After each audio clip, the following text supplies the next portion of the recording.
Bonjour les amis, eh bien voici la vidéo du mercredi qui concerne la méthode ESPER, la communication relationnelle, la communication bien sûr avec soi-même d'abord et avec les autres. Et justement, c'est par rapport à celle avec soi-même qui va être, enfin, je vais parler de celle-là, là, ce matin. Faisons suite justement à la vidéo de dimanche, la vidéo spirituelle où je parlais du lâcher-prise. Donc le oui à ce qui est, hein, c'est le titre concept du lâcher-prise.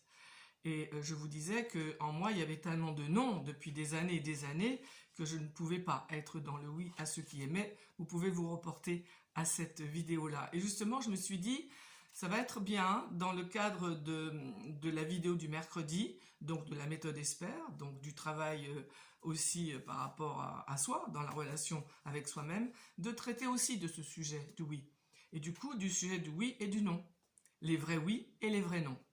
Ça s'intitule comme ça. Dans la méthode ESPER, comme je vous le dis, il y a des outils, et d'ailleurs on va continuer à regarder les caractéristiques du système SAP.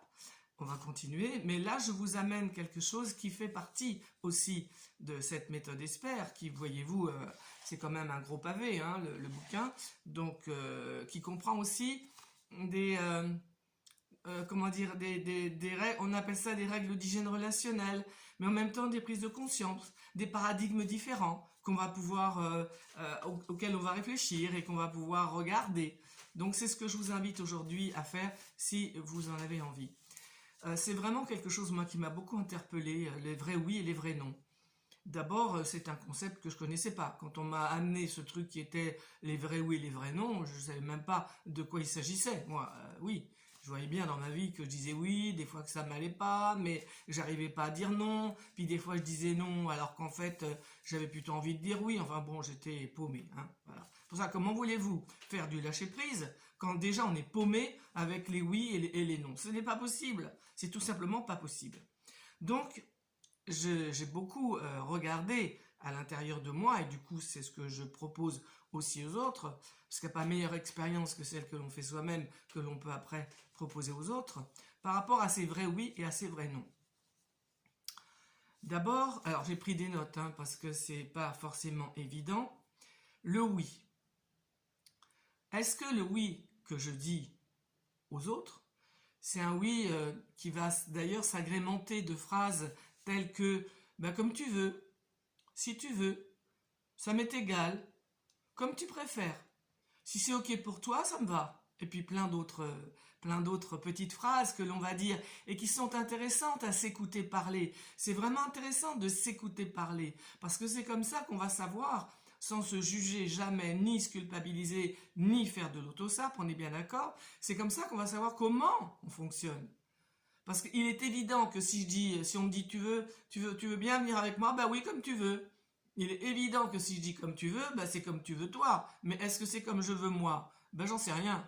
D'accord? Il est évident que si on dit bah si tu veux, c'est la même chose. Ça m'est égal. Comment ça peut m'être égal?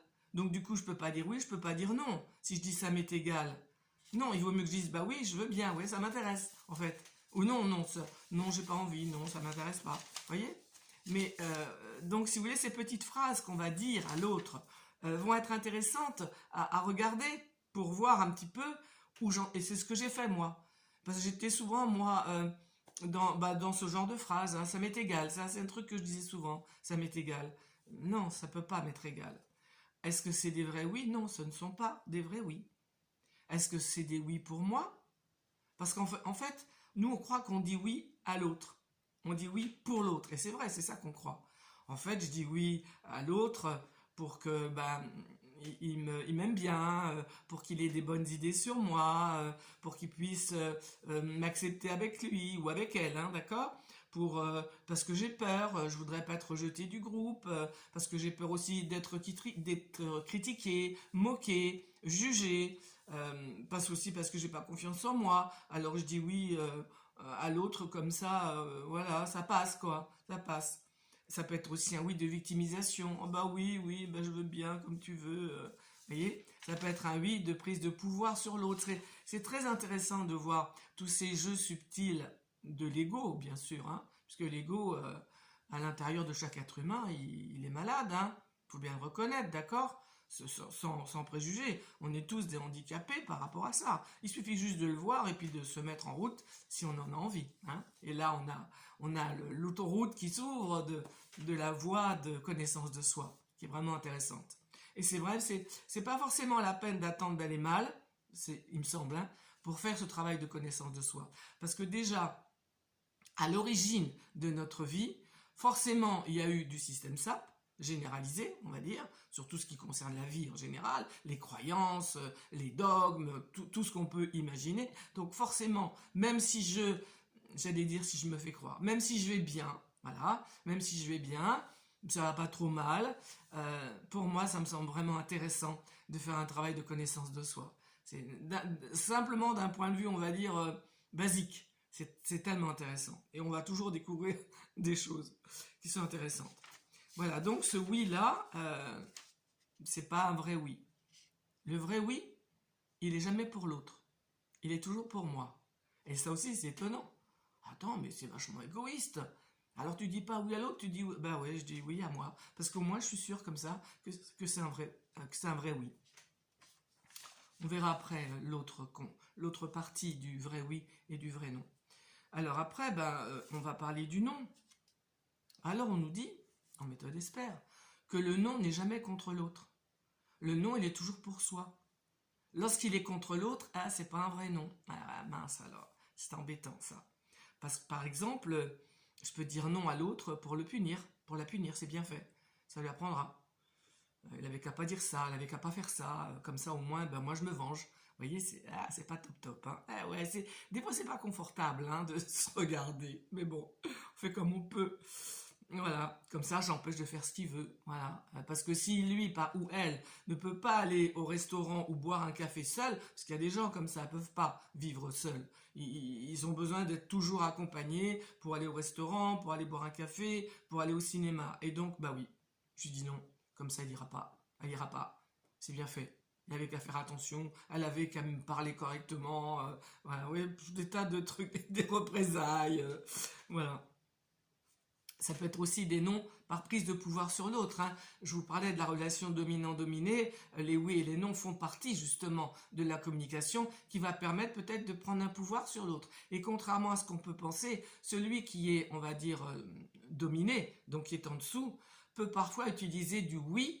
Oui, par exemple, ben non, oui, je veux bien venir avec toi, si tu veux bien, voilà, faire ça pour moi. Et ben, ce que je vois pas, c'est que moi, je me fais croire, et je fais croire à l'autre que je suis en position de dominer en dessous, alors qu'en vérité, je suis là. Et ça aussi, c'est intéressant. J'ai parlé déjà dans une vidéo précédente de la relation dominant-dominé, et qui est vraiment très intéressante à approfondir. Et peut-être on l'approfondira. Parce que ce qui est intéressant, c'est même si on croit qu'on est victime, et pas de problème, hein, ce que l'on croit de soi, c'est important de l'accepter. Et on va continuer à l'explorer. Voilà, c'est tout. Donc, si on se sent victime de quelqu'un, de quelque chose, de quoi que ce soit, on va dire de quelqu'un, c'est toujours intéressant d'aller regarder comment ce fonctionnement dans lequel je me sens victime fonctionne. Pour aller voir si réellement je suis victime. Et dans ces cas-là, est-ce que j'ai à être victime? Est-ce que j'ai pas plutôt à dire non et à m'affirmer? Donc, je peux dire non parce que justement j'ai peur. J'ai peur de pas faire partie du groupe si je dis non. Vous voyez, on peut très bien voir ça, par exemple, dans des groupes, je ne sais pas, j'invente, hein, des groupes de jeunes voyous, de jeunes loupards, qui vont obliger quelqu'un à rentrer dans leur groupe, à dealer ou je ne sais pas quoi faire, moi. Hein, et la personne qui est là, elle a peur de dire non, quoi, parce que si elle dit non, qu'est-ce qui va se passer pour elle? Donc, elle va dire un faux oui. Elle va pas dire un vrai non. Voilà. Donc, si vous voulez, elle peut pas dire non, vous voyez. Donc, en même temps, c'est pas facile parfois de dire non. Comme je l'ai dit la dernière fois, le non est très difficile à faire parce que dans le non, je vais me confronter à l'autre. Je vais me confronter à moi-même, à mes peurs, à mes peurs d'être rejeté, d'être critiqué, d'être moqué, d'être jugé, à mes peurs de me retrouver seul, de ne pas être aimé. Voilà, c'est très dur. Le oui et le non, ce sont des mots très importants pour l'être humain. Hein. Et puis quand on est petit, on apprend très vite qu'il faut dire oui, hein, et qu'il ne faut pas dire non. Et tout ça, ça nous a marqué. Et donc, on a mis à l'intérieur de nous, avec ces faux oui et ces faux non que nous sommes mis à l'intérieur, après, eh bien, on a mis en nous des freins énormes. Et quand je dis frein, c'est un mot très faible, hein, des empêchements énormes à être libre d'être qui on est vraiment. Voilà. Et puis après, j'ai écrit « Est-ce que je suis les autres ?» du verbe suivre. Et très souvent, on va se rendre compte que, bah oui, mais oui et mais non peuvent être teintés de ça, de suivre les autres. Ça m'est arrivé, moi, très longtemps, j'ai suivi les autres. Et ça n'a pas été confortable quand je me suis coltiné avec ce truc qui est les vrais oui et les vrais non. Et moi, je me suis rendu compte, et c'est comme ça que je peux le mieux en parler, que en fait, je ne savais pas ce que je voulais. Je ne savais pas quels étaient mes désirs, encore moins mes besoins, mais mes désirs. Je ne savais pas si j'avais envie de manger une glace ou si j'avais envie de manger un gâteau. Je ne savais pas si j'avais envie de me promener ou de rester à la maison. Des choses banales comme ça que je ne savais pas. Je ne savais pas si j'aimais ça ou pas. Il y avait plein de choses que je ne savais pas. Et donc du coup, quand on ne sait pas, eh ben, qu'est-ce qu'on va faire? Ben, on va suivre. Et je me suis rendu compte, avec beaucoup de désagréments, quand je l'ai vu dans le travail sur moi-même, je me suis rendu compte que je suivais les autres. Et c'est pour ça que ça m'est égal, comme tu veux, si tu veux. Parce que moi, je ne savais pas dire. Je savais pas dire. Par contre, quand je disais oui au désir de l'autre personne, que ce soit une copine, un ami, un mari, un enfant, peu importe, un patron, peu importe, je rentrais dans le désir de l'autre, ça s'appelle comme ça. Parce que moi, je savais pas. Je n'avais pas contacté mes désirs. Et j'ai mis des années, d'abord, à contacter mes désirs à moi. Les miens, c'était très long. Et après, les affirmer et les vivre, c'est très long. Mais parce qu'on vient de notre enfance, donc ça s'est mis en place depuis tellement de temps. Donc en fait, je rentrais beaucoup dans le désir des autres et je savais pas trop. Donc une fois que effectivement j'ai pu contacter mes désirs et je les ai notés, je notais qu'est-ce que j'aime moi, est-ce que j'aime quand j'allais au restaurant par exemple, je savais pas quoi choisir. J'avais envie de tout. Est-ce que j'ai envie de ça? Est-ce que j'ai envie de... Alors je le disais pas aux autres, hein. Parce que au début, quand j'allais au restaurant et que je ne savais pas dire oui ou non, que je ne connaissais pas mes propres désirs, mes oui et mes vrais non, eh bien, si vous voulez, quand j'allais au restaurant, je restais 1 heure devant la carte parce que je savais pas quoi choisir. Et très souvent, quand quelqu'un en face, et je disais souvent, tu prends quoi toi? Et la personne, ah, ben moi je pense, ah ben je fais pareil. Parce que je savais pas. Alors à un moment donné, je me suis dit, bon, ça va être bien quand même que quand je vais boire un verre, je sache quoi prendre. Et alors j'avais décidé pour un truc donné. Alors j'avais noté un panaché, un truc à la menthe, là, un diabolo menthe, un café, un décan, un ani, et je notais. Bon allez, je dirai quoi la prochaine fois? Parce que j'arrivais pas. Et donc j'ai mis vraiment du temps à savoir qu'est-ce que moi j'aime, quels sont mes désirs. Et là on touche aussi à l'énéagramme, hein. C'est aussi une personnalité qu'on a mis en place. Donc, ça, c'est pour vous donner des pistes pour réfléchir par rapport à vos oui à vous et à vos non à vous. Et encore une fois, le oui et le non ne sont jamais pour l'autre ou contre l'autre. Ils sont toujours pour moi. De toute façon, le vrai oui, il est pour moi, et le vrai non, il est pour moi. Comme ça, j'en veux pas à l'autre. Parce que moi, c'était le cas aussi. Hein, je crois que je vous l'ai déjà dit, mais quand on me dit allez tu viens te promener et j'avais pas envie, là je sentais bien que c'était léger, mais j'aurais préféré quand même rester tranquille chez moi parce que à l'époque je tricotais ou lire mais voilà, après tout peut-être que ça aurait été bien. Alors je disais oui et puis je m'ennuyais pendant la balade, mais en fait je m'ennuyais parce que c'était pas vraiment mon désir. Et puis ce qui pouvait se passer après, c'est que j'en voulais à l'autre. Parce que je me disais, ben voilà, il n'aurait pas dû me proposer ça, elle n'aurait pas dû me demander ça. Et j'en voulais, alors qu'en fait, c'est moi qui n'arrivais pas à savoir ce que je voulais. Et surtout après, bah, à l'affirmer, tout simplement. Parce qu'après, j'ai pu le faire. J'ai pu dire à l'autre, bah oui ou non. Ou bah écoute, je vais réfléchir un petit peu là. Je sais pas trop, ça me tente, tu vois, mais je vais réfléchir parce que j'avais un autre projet. Et puis justement, comment dire, le non, c'est moi qui vais faire ce que je veux avec. avec moi-même. C'est-à-dire que si par exemple une amie ou un ami m'a proposé d'aller au cinéma et que moi j'avais prévu autre chose l'après-midi ou la soirée et que voilà, abrupto, cet ami me demande et je peux lui dire si j'arrive à me tâter tout de suite, moi ça arrive maintenant, hein, je peux le faire, mais j'ai beaucoup travaillé. Mais si j'arrive, je vais dire un vrai oui, un vrai non et je vais être clair avec moi-même. Et si vraiment, bah, je sais pas trop, parce que l'autre truc me tentait quand même, je vais lui dire, écoute, tu me laisses un quart d'heure, voilà, puis je te réponds là dans le quart d'heure. Parce que je peux très bien, moi, me dire à moi-même, ah bah je vais lui dire oui, puis réfléchir, mais ça va très vite après, hein, et me dire, mais est-ce que c'est un vrai oui? Bah non, c'est pas vraiment un vrai oui, parce que quand même, j'aurais bien aimé rester à la maison. Ouais, mais en fait, ça va être super de sortir avec cet ami, il y a un bout de temps que je l'ai pas vu, on va partager ensemble. Bon, mon bouquin à la maison, il est là à la maison, quoi. Je pourrais le lire. Et donc finalement, mon non, pour moi, à l'intérieur de moi, je vais le transformer en vrai oui. Et du coup, bah oui, ça va être oui. Parce que comme ça, je vais vivre vraiment à plein le moment présent, vous comprenez? Si je suis dans des vrais oui et dans des vrais non, je vais être cohérente avec moi-même. Je vais vivre vraiment l'instant que j'ai décidé. Et non pas que l'autre a décidé pour moi, ce que je me fais croire, parce que l'autre ne décide jamais pour moi. C'est moi qui décide pour moi, en vérité. Et l'autre, en général, il accepte toujours mes décisions. Ça ne peut pas être autrement. C'est une loi universelle. On ne peut pas contrevenir au désir, à la volonté de quelqu'un. C'est comme ça. Donc c'est comme ça. Et donc après, l'autre élément que je vais apporter, je vois pas l'heure, ah oui, encore un petit peu de temps. L'autre élément que je vais apporter, c'est à quoi je dis oui quand je dis non. Mais ça c'est fabuleux. Jamais on m'avait parlé de ça. Mais qu'est-ce que c'est que ce charabia? Vous voyez, déjà, moi, je suis tombé dans un monde totalement différent quand je suis plongé dans la marmite SPA. À quoi je dis oui quand je dis non? Bah ouais, pour être clair avec soi-même, encore une fois, et pour vivre le moment présent. On vous parle tellement du moment présent, d'accord? C'est super dans tout ce qu'on lit, le moment présent, écartolé, hein, mais c'est beau en même temps, parce que je l'ai le livre, et c'est superbe.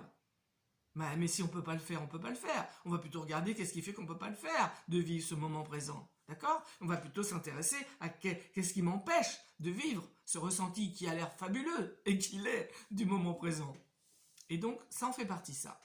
À quoi je dis non quand j'ai dit oui et à quoi je dis oui quand je dis non. Je vais vous l'expliquer en prenant des exemples. Le même exemple. Par exemple, mon ami me propose d'aller au cinéma ce soir. Et cet ami m'appelle à 17h ou 18h. Et la séance, c'est 19h30 ou 20h. C'est rapide, c'est très rapide. Alors, j'ai décidé, parce que j'ai réfléchi, et je me suis dit, bon, le bouquin, il est là à la maison, je pourrais le lire. Par contre, passer un moment avec cet ami au cinéma, puis après aller boire un verre, c'est quand même un moment qui va pas se reproduire tout de suite, quoi. Hein. Donc, je décide que mon vrai oui, ça va être aller avec cet ami. D'accord? Donc déjà là, je pose quelque chose de clair pour moi-même. Mais après, ça va vite. Au début, ça demande du temps, parce qu'on n'a pas l'habitude. Mais après, ça va vite. Donc, j'ai dit un vrai oui pour moi. Et je lui dirai après, à elle ou à lui. Ah oui, tu sais, j'ai réfléchi, ok, c'est d'accord. Ça me fait même plaisir. Hein, voilà. Et c'est un vrai oui. Après, pour moi-même, je peux aussi réfléchir. Et moi, je le fais beaucoup moins souvent maintenant parce que j'ai beaucoup bossé là-dessus. Mais quand même, parfois, ça m'arrive de le faire parce que ce petit truc qui est, je rentre dans le désir de l'autre, vous savez, je peux pas dire qu'il soit vraiment guéri, d'accord? Je mentirais. Souvent, il n'est pas là parce que c'est clair à l'intérieur de moi. Mais parfois, il est là, une titille, quoi, vous voyez. Et j'ai vraiment à faire le travail de réflexion, mais qui va vite maintenant, hein? Le but en fait de se connaître, c'est pas tellement de changer, bien sûr qu'on va changer, c'est évident, mais c'est surtout de se connaître tellement qu'on va plus vite que soi, on va plus vite que les réactions qu'on aurait habituellement. Donc on va tout de suite décider d'être qui on est vraiment, plutôt que d'être le robot qu'on a été. Donc, à partir du moment où je lui dis un vrai oui, voilà, je suis super contente d'avoir dit un vrai oui parce que voilà, je suis contente. Mais moi, je vais réfléchir chez moi parce que ça va être important que je sois vraiment totalement clair avec moi-même. Et ça va être à quoi je dis non quand je dis oui. Quand je dis oui à cet ami pour aller au cinéma et aller boire un verre après, ok, je dis oui. Mais à quoi je dis non? Parce que ça va être important de dire non à l'autre truc qui est dans cet exemple de lire un bouquin peinard à la maison, tranquille, au chaud, devant le feu de cheminée, voilà. J'avais dit oui à ça au départ, hein, et ça me tentait bien. Mais à ça, maintenant, je dis non. Donc, à quoi je dis non quand je dis oui? Et ça va être bien d'être vraiment clair avec ça. Parce qu'à ce moment-là, quand je sais à quoi je dis non, vous voyez, quand on me proposait d'aller me balader, et que j'avais pas envie, et que je disais un vrai oui, et je me disais à quoi je dis non, eh ben je dis non, je sais pas, à l'émission à la télé ou à n'importe quoi. Ok, je dis non à ça. Quand j'étais en promenade avec la personne, je lui disais pas hein, ça, mais moi je savais que j'avais dit oui à la balade et que j'avais dit non à rester à la maison. Ça c'est important. Les deux sont importants. À prendre en conscience, à conscientiser. Le plus gros, je veux dire, des bénéfices qu'on va obtenir en faisant cette introspection sur soi, cette exploration de soi, c'est pas un outil, d'accord? C'est ce qu'on appelle la conscientisation. Tant qu'on n'est pas conscient de ce qu'on dit, de ce qu'on fait, de ce qu'on pense, on est donc inconscient. Et donc c'est l'inconscient qui nous mène. Hein, c'est pour ça qu'on dit occupe-toi de ton inconscient parce que de toute façon, si tu le fais pas, ton inconscient, il s'occupera de toi. Donc c'est mieux de savoir. Donc si vous voulez, c'est pareil. À quoi je dis non quand je dis oui? C'est-à-dire que si je dis non à mon ami, bah oui, c'est vraiment non. C'est-à-dire je dis non, aller au cinéma, aller boire un verre. Je dis non à ça. À quoi je dis oui? Eh ben rester à la maison avec un bouquin, nanani, nanana. Je dis oui à ça. Est-ce que vraiment je suis clair avec ça? Est-ce que ce oui est bien? Ah, quand même, pas vraiment. Allez, je vais continuer un petit peu à y réfléchir. Et quand je serai clair avec à quoi je dis oui quand je dis non et à quoi je dis non quand je dis oui, j'espère que j'ai été clair avec ce détail, et bien là, je pourrais enclencher mon vrai désir, mon vrai choix, qui, voyez-vous, n'a rien à voir avec l'autre. Rien du tout. Le vrai oui et le vrai non, il se dit toujours pour soi et avec soi-même. Voilà, vous voyez, ça fait 21 minutes et ça me semblait important. Là, j'ai vraiment l'impression que par rapport au oui ou au non, j'ai vraiment tout déterminé. Et à partir du moment où je suis dans des vrais oui et dans des vrais non, vous voyez bien que le lâcher-prise, il se fait de lui-même, il se fait plus facilement. Du coup, et quand je suis en balade avec l'autre personne et que je suis tellement bien à l'intérieur de moi avec mon vrai oui et mon vrai non, mais du coup mon vrai oui, c'est lui que je vais savourer. Eh bien oui, je suis dans le lâcher prise. Et oui, je vais vivre le moment présent. Voilà, ça me semblait important. Ça me semble vraiment important de vous partager toutes ces choses qui m'ont, moi, permis d'être vraiment moi-même. Je ne sais pas si le chemin est vraiment terminé. Moi, ma croyance à moi, c'est plutôt qu'à un moment, oui, il se termine.